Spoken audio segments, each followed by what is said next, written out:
This is Show Up as a Leader, a show from People Forward Network, helping you maximize your positive impact on the world by becoming your best, fully authentic self. Hey, everyone. So this conversation was so fascinating for me because as you're going to hear me talk about, I practically have like a visceral reaction when it comes to most sales. Yet we know that sales are the lifeblood of any organization. And actually, if we think about it, all of us have an opportunity to be in sales. We're selling an idea, we're selling a concept internally to our colleagues. Like sales is much broader than just the people who are charged with bringing money into the organization. That being said, I thoroughly enjoyed this conversation with Nicholas Loise. He is the founder and chief sales officer of Sales Performance Team. He has this wealth of background of knowledge, and he is all about humanizing sales and really looking at changing the culture from, the stereotypical, what he refers to as a bro culture, to one that is more empathetic and curious and inclusive, and how we can have real conversations about people who are struggling, of what do we do when people aren't meeting goals or aren't performing, and how do we really focus on the hearts and the heads, just speaking my language. And he talks about making a shift of the ABCs of sales from always be closing to something more humane. You're going to have to listen to it to find out.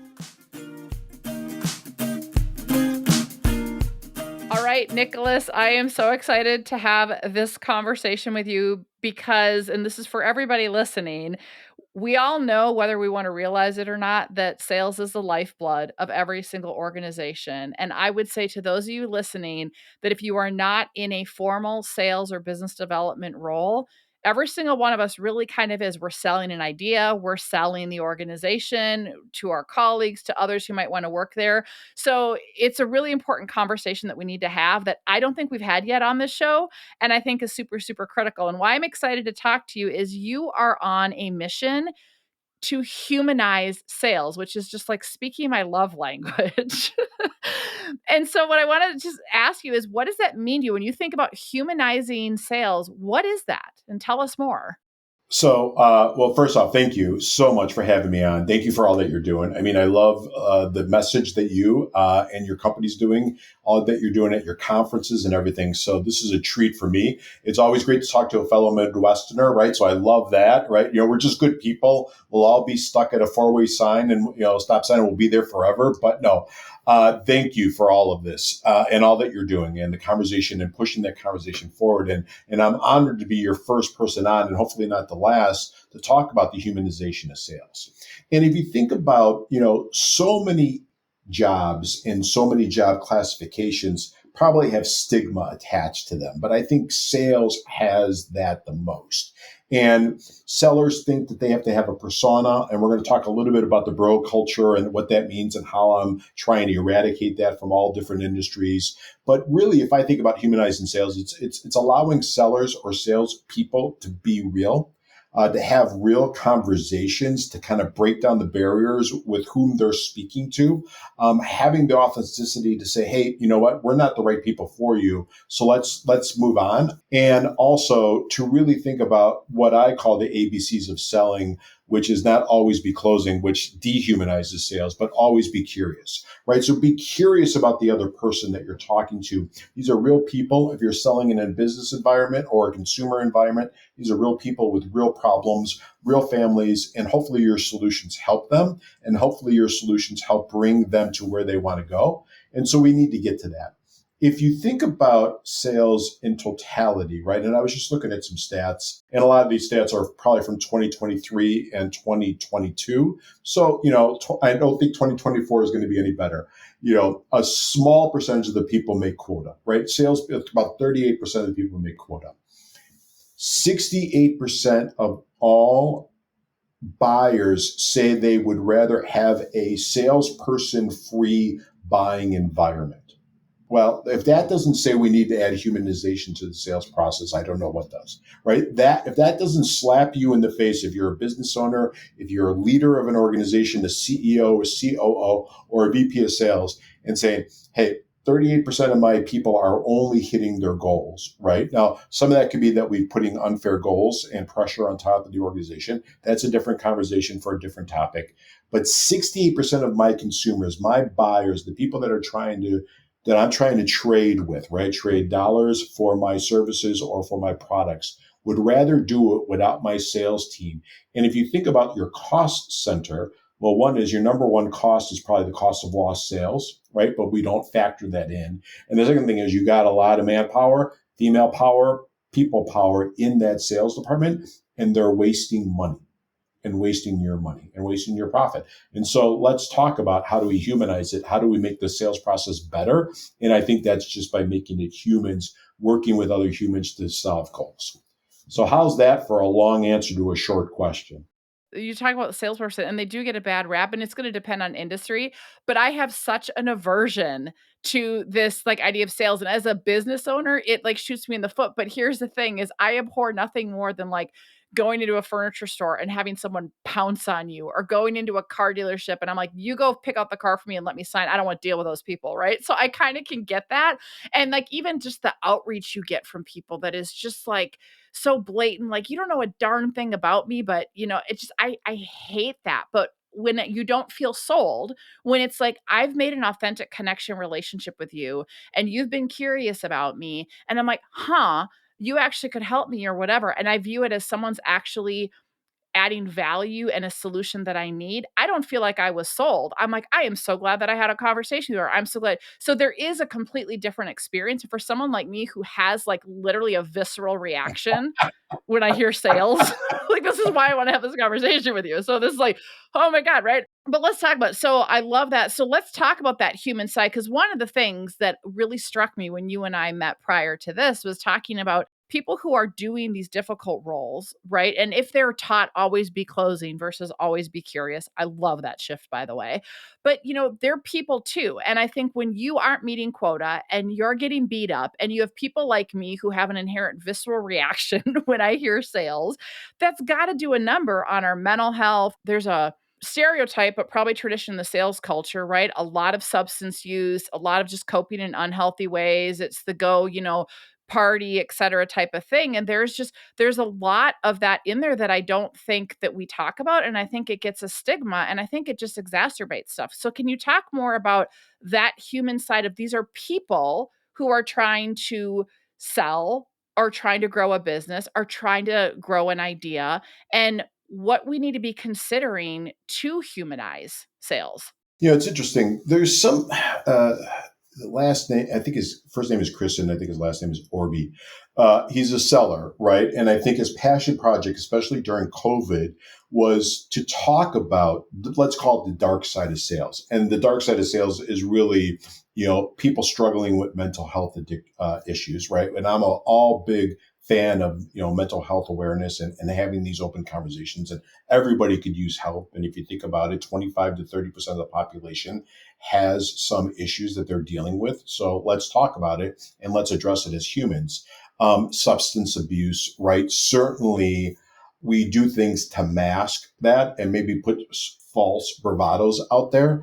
And it's not just salespeople, but it probably gets amplified in the sales department. And listen, I grew up in the pits, right, of financial service selling, of just sitting in a cubicle, pounding out. You want to see every bad habit? I saw every bad habit, and usually by 8 o'clock, in the morning, it all came out, right? The guys that had too much to drink and too much other stuff, and back then we didn't have phones that we could do it on. They're doing it through their bookie or through a pager or things of that nature. So you saw a lot of that, and I think it does get amplified. One is it's a personality that's putting themselves out there at all times. Two is it's probably a thrill seeker, right? We get a dopamine hit whenever we get a sale, right? So there's that euphoria that we get. We get that adrenaline rush. And so we're always looking to catch that adrenaline rush again, right? And so as sales leaders, as leaders of organizations, and as peers, we should be aware of that and have conversations. I've had everything hit me in running sales departments. You can't name a problem and I haven't seen it, right? So nothing shocks me. And so I think part of my mission and my goal is to really have this conversation of saying, your people are probably suffering. We got to manage them, and we got to manage their production, and we have to achieve goals, but we also have to manage their hearts and their heads. But you really have to focus on them. You have to focus on them as true people and really get deep, right? And so when you see people struggling and you know they're struggling, right? And struggling from a production standpoint, well, our first job really is to kind of get in there and coach, but not just coach to the tactics, right? But say, what's going on? Let's have a real conversation. Let's have a conversation of what's going on at home, right? If something's going on at home, they have kids, are kids getting astray, right? So there's a lot of pressures, and all of this affects us. And you're talking about somebody that has to be on so much of their day. They can't just sit in a cubicle and punch out code. Not diminishing that. They're not in a, they are doing the work of putting themselves out there and putting their face forward and their voice forward and reaching out 24/7. And they're going to hit no 5 to 10 times before they'll hit a yes, right? Or 20 times if it's a really tough environment. And so there's that. And so to answer your question, I think we could just be aware of it and have the conversations, not just for our sales team, for leaders, but for all of our employees, right? And always push forward. Let's have the conversation. And if you're ever struggling, my door is open, and there's no judgments, right? And I think once they know it's a judgment free zone and that we're really focused and we're focusing on their hearts and their heads and really them as people, and we're helping them be better as who they are, but really be better at who they are all about. And I was blessed, right? Because the environment that I worked in, like I kind of offhandedly said, hey, I saw everything that was bad. They also had the talk about the completeness, right? And the last thing they want is you making a lot of money and blowing up your life, right? So what does that look like? And what does that look like being a complete person, being a complete spouse, being a complete father, and really driving all that home, or vice versa, right? Being a complete wife, being a complete partner, being a complete saleswoman. What does that look like? And really kind of make that go forward. And some of the best people I've ever had have those past issues, but they're open and honest about them. And it just makes them more vulnerable, right? And I think it makes them more humanistic, is what we're talking about, and really makes them better. Listen, some of the best sales training out there, I've tried to take all of them possible, is training for therapy, right? Because you learn to ask questions. You learn to go deep. You learn to not let people deflect, right? You learn to watch them in complete totality. And so it's really, what can I learn from this human interaction to really understand them and bond with them and really help them make this change if it's the right change? There is such a tendency in any organization that if someone is not meeting whatever set goals, standards, benchmarks, whatever they have, it usually it jumps right to performance. Like, oh my gosh, we're going to discipline them, or we're going to put them on a performance improvement plan, or we're just going to go, you need to change this, you need to change this. But my experience has been that regardless of someone's role in the organization, when a leader leans in, right, with that curiosity and says, "I see you as a person, not just a person who is either performing or not, and I actually am curious about your life, and I care about you, and when you're hitting a rough spot, I don't turn on you. I look at how can I surround you as support to help you through it." People remember that. So that kind of speaks to when we think about how we show up as leaders, whether you're a formal leader or not, how we show up as leaders, from my experience, is super critical because we know from all kinds of research studies that leaders have the biggest influence over the experience of culture and the employee experience and psychological safety because it's experience at the team level. And one of the things that we bump up against when we are working with companies who are trying to change their culture, are trying to transform their culture, are trying to go through some big change, and they're like, culture, we know, is a enabler and a gatekeeper, is we have a lot of people who just kind of resign themselves and get apathetic or go, here it is. And one of the things that I love that you talk about is that the culture that we came from isn't the one that we have to continue to permeate. Can you talk more about that? And kind of when you think about culture and organizations and sales culture, what do you mean by that? We don't know what we don't know. right? So sometimes we come up in an environment and don't know how toxic the environment it is or how bad the culture is. And then as a leader, maybe you got results. And so therefore you think, well, it was what we did or how everybody acted that get the results. And so then you bring that with you. Or if you're leaving one culture, right, to go to another culture, because we have muscle memory, right? So we will go back to what we know. And so you kind of have to force yourself forward at all times of saying, what do I want and how do I get there? And I'll use a great example, Rosie, and what you said is so important. I learned two things young. I was a young, very young VP of business development, fancy name for sales. We don't want to be called salesmen ever. Very, very young. And I had the benefit of going out to go see what I call a thought leader, right? But in essence, they focus on things. And one of the things he said is, you don't realize how often your employees take you home, right? You think that they leave it at the door at 5 or 4:30 or 6 or whatever time they leave. They take you home. You are at their dinner table conversations. They probably think about you sometimes a little bit more than their spouses, right? And so you really control a lot of their head. And so you have to realize that. The other thing I learned is at one point I got promoted from the VP of sales to president, which ended up going from my most favorite job in the world to the worst job I ever had, right? But that's a different story for a different time. But I would have spent more time on culture and realizing how important that was to turn that around, because there was toxic leaders, right? And I don't blame the leaders. They were just trying to get results. And that's probably the only processes and systems they knew how to get results, where they yelled and they belittled people and they put people on edge, right? So we have to take that and say, what do I want to do? How do I get professional help? How do I bring thought leaders like yourselves in and the great work that your organizations do? Because you can't do it all on yourself, because at a certain point, you're going to have blinders on, right? You're going to have blinders on. You're going to, oh, everything's great, right? And you think it's great because you're in an echo chamber, right? They're going to tell you exactly what you hear. And that's why the work you guys do is so important, by coming in and being kind of a blank slate and an ombudsman and saying, okay, let's figure out where you want to go. Let's figure out where you're at, where your baseline is, and how do you get there? And I think the other thing too, and I do a lot of work with sales teams, and I say, listen, you can't coach your sales team because they're never going to give you the real response, right? I coach a lot of leaders too, and I got to spend more time on them. What are you doing with your team? Are you recognizing your team? Somebody that did something really great, you got to get them, even if it's a $10 gift card. You got to get that, right? Know their love language, right? We talk about love language and selling. Know somebody's love language, but you got to know your team's love language too.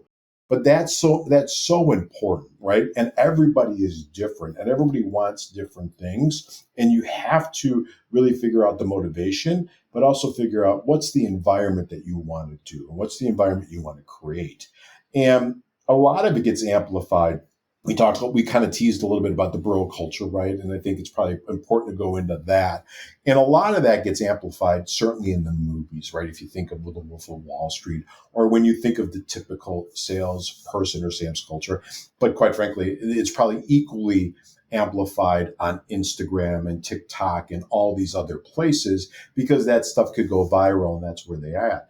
But, I can tell you this, as leaders, you're running your great people off. Some of the best salespeople I've ever had are female, and they ain't going to stay in a bro culture, right? So you got to really move that out really, really fast, because they're just intuitive in being empathetic. They're just intuitive of really, really picking up on people and having deep conversations, and they're more focused. So you have to really culturally think about what is the culture you want to think about, whether you're a leader. Look at what your sales culture is. Where is it that you want to go? Because how they're treating each other and how they're treating internal audiences is most likely how they're treating external audiences. And we go back to where we started from. 68% of people would rather not deal with a seller. 38% of sales teams are hitting their quota. Something's amiss, right? So let's start with culture.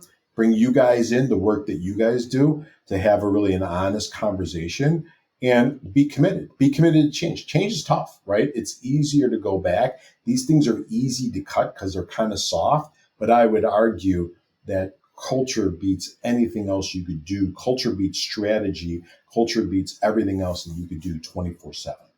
100%. And so I love all that. And I want to lean in a little bit more. So, talking about this bro culture, because there's the broader organizational culture, and culture is team by team. So you could have kind of a desired overall culture that an organization's trying to have, but we know that each team also has its unique subculture or whatnot. And so talk about what do you mean by the bro culture, and like what are some examples and what are some things you've done with the teams you work with to help eliminate that and to help it make it more effective and particularly more diverse for females. Well, first and foremost, you hire top talent in females. And in the hiring process, you explain to them what the culture is. And one of the things that you do, and we used to do this, is these are our values. These are how we're going to treat each other. And this is a code of conduct that we're going to instill as we work together. And you have everybody sign it, right? And you say, listen, fractions against this is terminable, right? You got to call that out when it happens, right? So when they come in, or if you're a new leader and you take on a team and they have this, sometimes they'll have pockets of it, right? So you got to call it out immediately. Like, this is non-negotiable. This is not something that we're doing. And I guess, the first question that you ask is, what does it look like? The off-color comments, the highly masculine, type of environment. But there's, some females, in all fairness, that I've seen that have that approach too.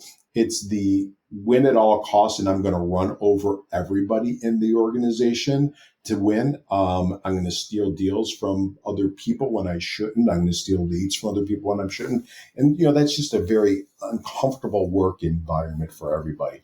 And quite frankly, you're as we talked about, and I'd mentioned, you're running off probably some of your best sellers, right? Because, you got to make it inclusive.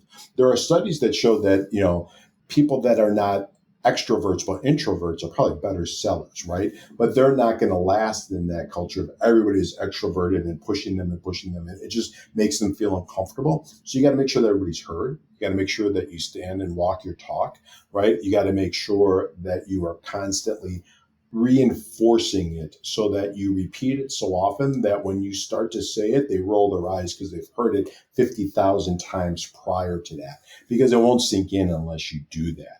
And I think you just have to hire for it. If you're hiring a team, right? So kind of look at where they're at, where their personalities are, see what their language is when they're talking about what's going on. And, listen, every now and then you make a wrong hire. And when you realize they're in, you got to cut them fast, right? You got to cut them fast. But now this gets difficult. And I want to hit this because I got to be fair. What happens if your best producer is this? The guy that you make your quota off of, the guy that you make and gal that you make your overrides off of are like this. What happens now, right?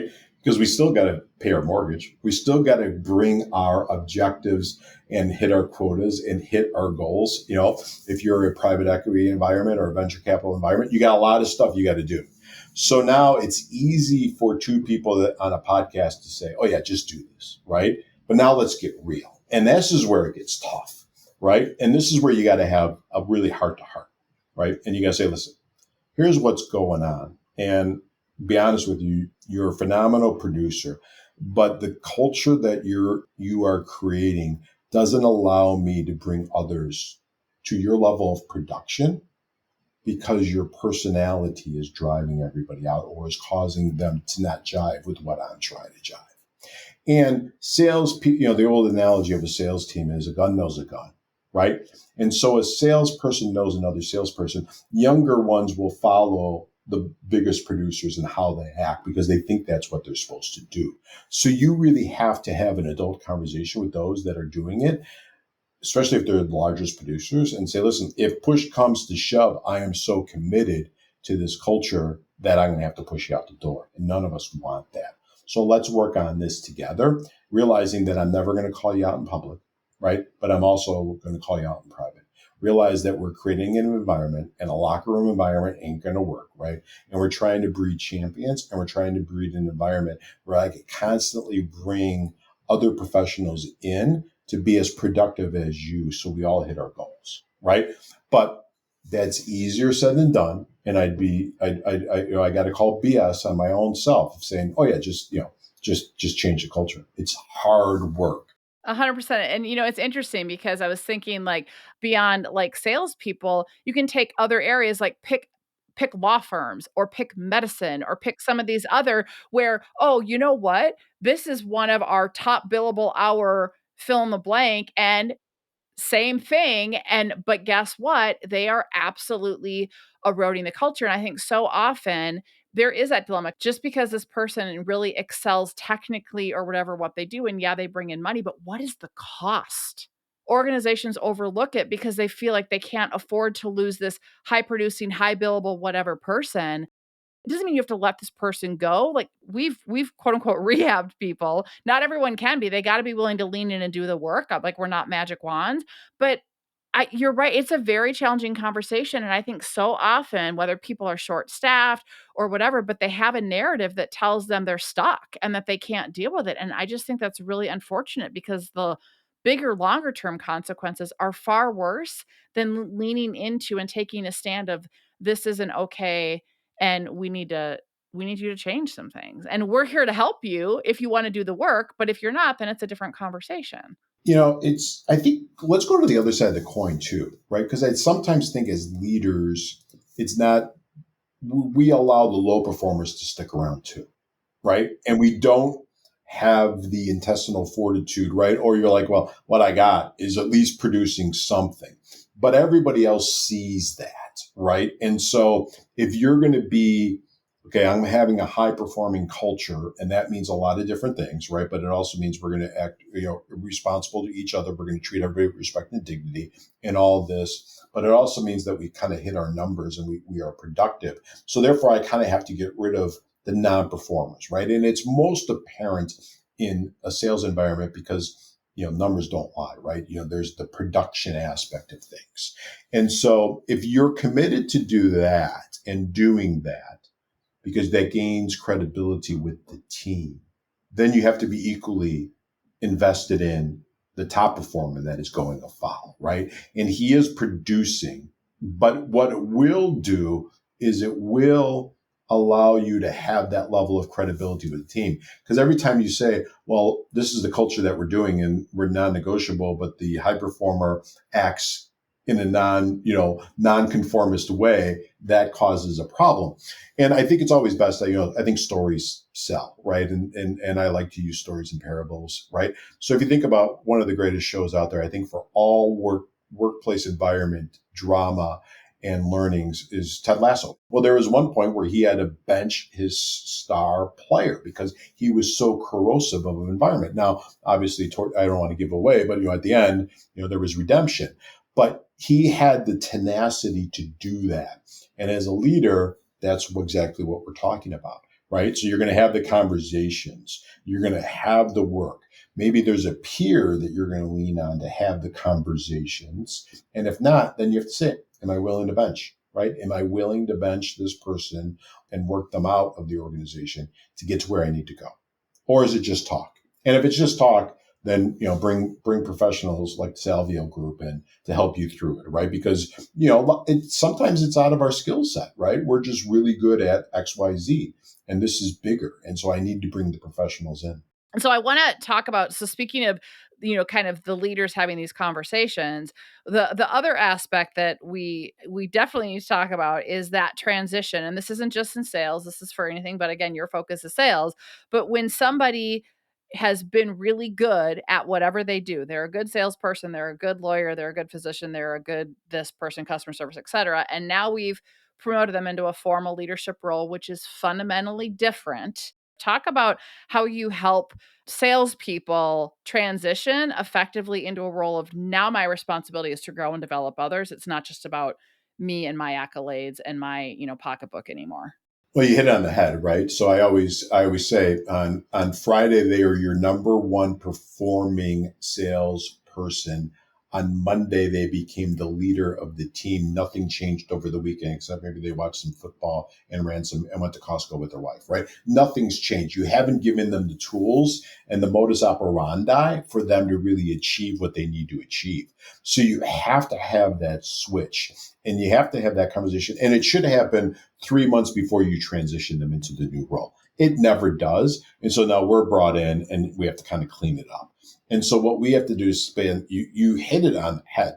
You have now changed from being the winner to making the team win, right? You have now made that transition into your job is to coach them, coach the deals, not swoop in and win the deals.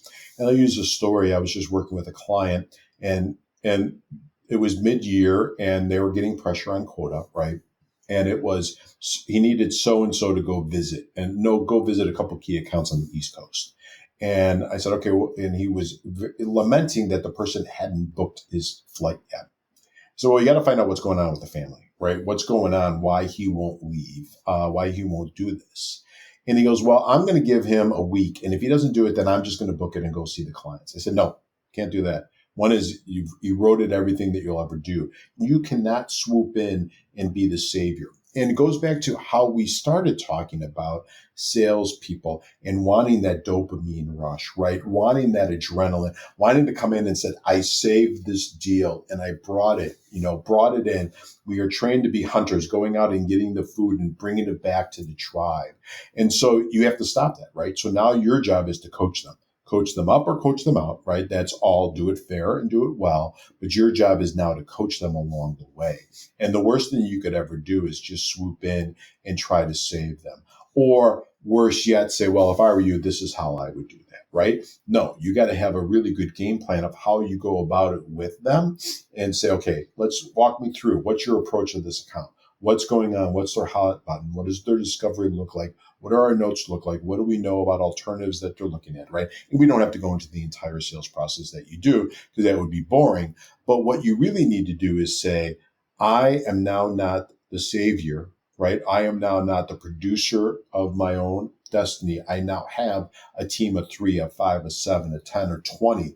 And they are now, my job is to make each of them better.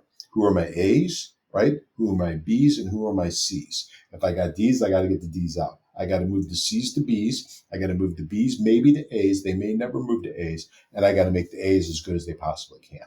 And so your job is to really create a plan for each of your people, work on them, but most importantly, work on yourself 24/7 of not saying, this is what I would do, not being the gunslinger that came in and wanted to save the town of everything. And that is so difficult. Especially goes back to when we're under pressure. When we're under pressure, the worst of us come out, right? We know that we shouldn't do it, but you just have that pressure, right? And so you just want to rush in and try to save the deal or have the meeting or whatever it is, right? So if you're, like you said, the key lawyer or anything like that, but you are going to take the wheels out from under your team, right? You're going to see them pull back, right? They're going to just expect you to come in and save. You're going to make them lazy, right? And you're never going to achieve what you want to achieve because next year your quota is going to be higher. Your team's quota is going to be higher and you're not teaching them to fish. You're fishing for them and giving them the fish. And so you got to stop that. It's really, really easy to say. It's difficult to do. And it's really easy to fall back into muscle memory, right? Of saying, okay, well, let me just go talk to this account. The worst is the person that has your territory because you know all the key accounts, right? You know all the players, you know the levers you can pull. And whoever goes into that territory is going to have the toughest time because they're going to have the microscope, right? So I always say to business owners, because I work historically with business owners, but even if it was with CEOs or anything, don't do it, right? Because here's what's going to happen when you promote your best producer. 3 to 6 months in, no one's going to be happy. And so now either you're figuring out how do I exit this person out, or they're figuring out I'm not happy and how do I go into a production role. So you got to have the kind of the adult conversation before it happens. Talk about what happens if we have to get divorced. What does that look like? Is it okay for you, psychologically to go back into a production role? And just have that conversation, and then get them some coaching, right? Whatever that coaching is, get them that person to be the ombudsman for them, to be their Jiminy Cricket, to whisper, no, you don't want to do that. This isn't what you got to do. But it is really difficult, and it's difficult for all, right? It's difficult for, doctors, I'm sure, to kind of, they want to rush in and do the surgeries, or do the whatever it is. But we will never build our team if we're always rushing in to save them. And most importantly, we will never have their hearts and their heads. What you were sharing reminds me of something Simon Sinek said years ago in some video, but he talked about that, leadership is a fundamental, first and foremost, mindset shift from I'm the one responsible for the work to I am now responsible for the people who are responsible for the work. And so I think that there's just such richness in that. So speaking of mindset, I'm going to kind of transition into the next part. And here's the thing is what I've learned from coaching all kinds of people and working with all kinds of leaders and teams, that there is a messiness and a normalness that comes with being human around our mindsets, that we all tend to tell ourselves self-limiting stories, no matter how successful we've been. So what I would love, in the spirit of humanness, Nicholas, would you be willing to share what is a self-limiting story that you still tell yourself sometimes? And when it shows up, how do you move beyond it so that you can still show up as a leader and have the impact you want to have in your life? All right. Well, wow. Let's talk about getting real. I didn't think we were going to, Dr. Finkelstein, I wanted to call him this week. I'm just going to do it. I'm just going to do it here. So, I think first off, we all have that, right? We all have stories that we tell ourselves. And it's easy to go back and have the bad memories, right? Or the bad thoughts play in our mind versus the good stuff. So I've been in and out of corporate America. I've started a couple different businesses, right? And when I was starting this last business, it was really from doing seminar work or client work like you do. And I saw there was a specific need in the marketplace for what we do as a group.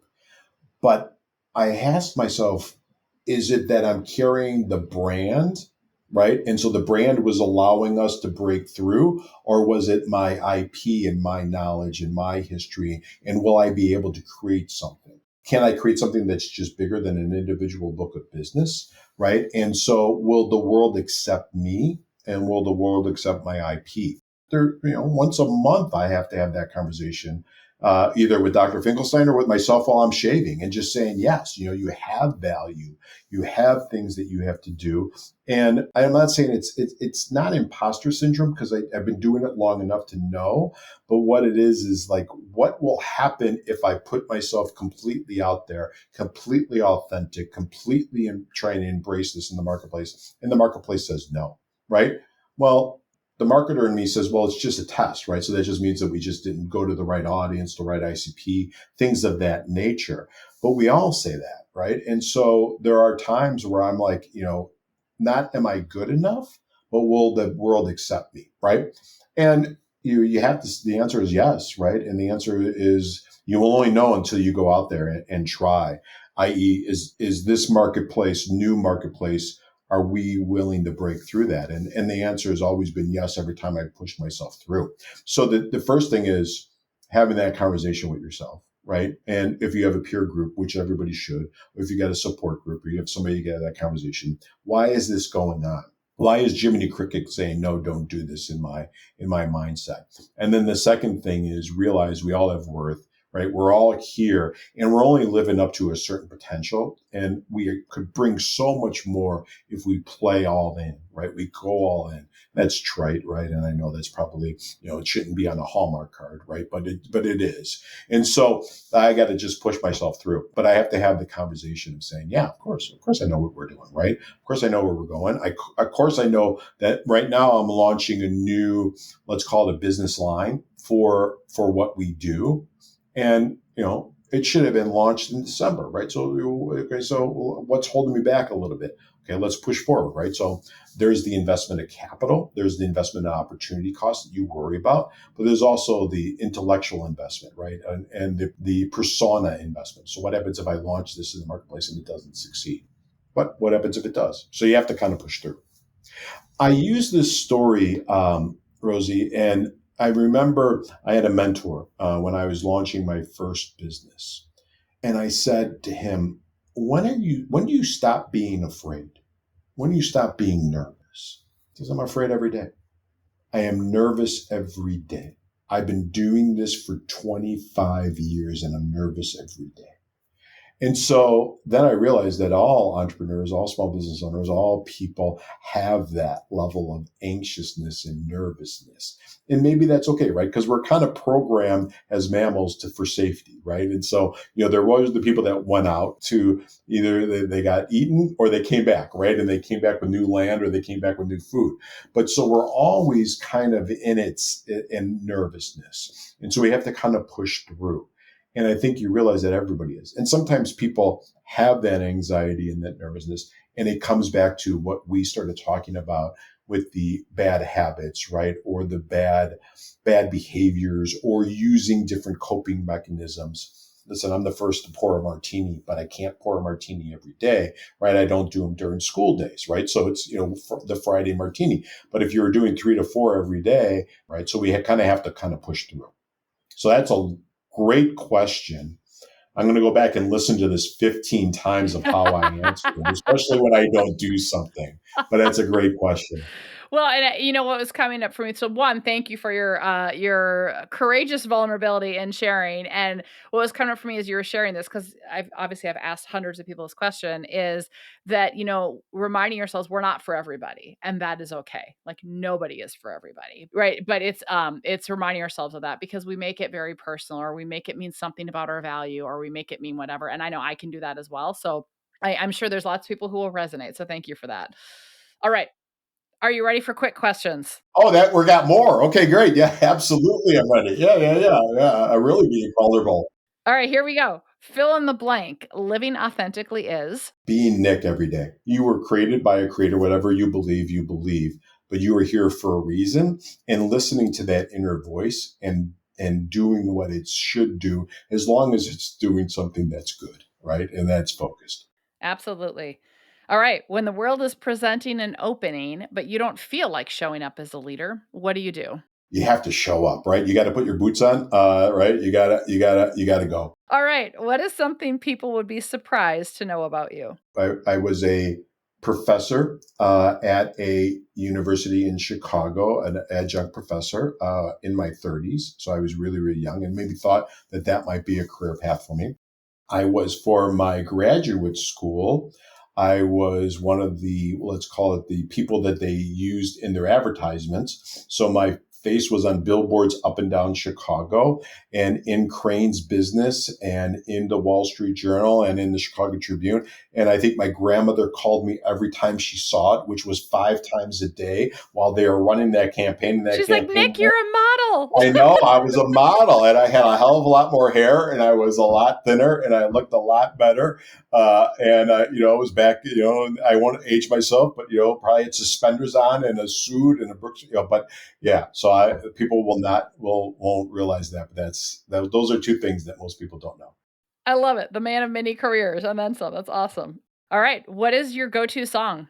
My go-to song, I just heard it today on the beginning of a webinar that I was watching, September, by Earth, Wind, and Fire. How could you not be happy with that song, right? It is. It does. It does so to perk you up. What is something in your ordinary daily life that makes your heart happy? My family. And it wasn't always, right? So, goes back to growth and the thing.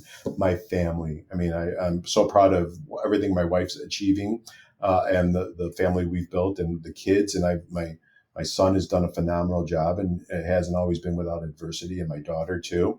Just so proud of them. I'm blessed. I still got my parents and my in-laws in my life. And I try to talk to my dad every day, because there was times when I probably didn't talk to him as a teenager and as a college student. So I am blessed by that. And what are you grateful for right now? This podcast, being able to learn. I learned like 5 things. And also, hopefully I was a teacher, right? And I don't think I could go back to teaching in a college level. But so doing these type of things allow me to give back. And I think I've got some value to share, and I think I got some knowledge to share. But I'm always blessed that people like yourselves allow me to come on and speak to their audience. And hopefully I've added value over our time together. And I really don't take that for granted. I really am impressed by what you guys do, that you guys fight it out on culture every day. Everything that you've done. I love the image that you have on your website of I forget the name of it, but the broken vase and how they put it together with gold and, Oh, kintsugi. kintsugi. I mean, I love that model, right? And if you think about it, we're all broken, but just coming together and being put back together just makes us. And I think, as you get older, you have more self-awareness, right? And I'm just thankful. I'm thankful for this. Well, you've definitely added value to me in the show, so thank you. So I have one closing question. If you could challenge leaders everywhere to practice this one behavior that would create more human workplaces and equip everyone to show up as a leader, what would that be? Push for more from yourself and your cultures. Mic drop. Bam moment. Love it. Love it. Well, on that note, thank you so much, Nicholas. This has been an awesome conversation, and I so appreciate you kind of challenging me to think differently about sales too. So thank you for that.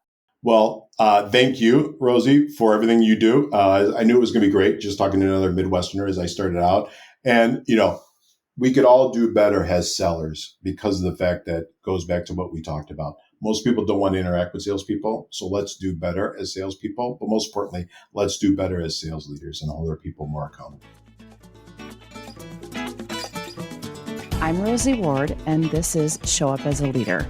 To learn more, head over to peopleforwardnetwork.com and, of course, hit that follow button.